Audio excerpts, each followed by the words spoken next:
এইভাবে চিড়ে ভাজা বানাতে চাইলে বাড়িতে, তো চিড়েটা আমি হালকা তেল দিয়ে ভেজে নিয়েছি।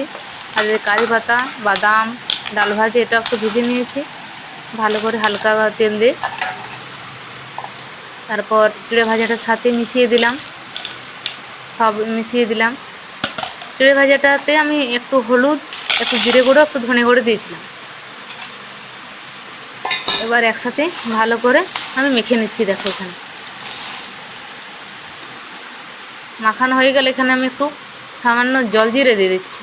জল জিরেটা দিলে টেস্টটা খুব বেশি লাগে, ভালো লাগে টেস্ট। বিট নুনটা অ্যাভয়েড করবে, জল জিরে দিলে বিট নুনটা অ্যাভয়েড করতে পারবে। তুমি বাড়িতে বানিয়ে খেলে দেখবে অসাধারণ লাগবে খেতে। আমি বাড়িতে মাঝে মাঝে এভাবে বানাই।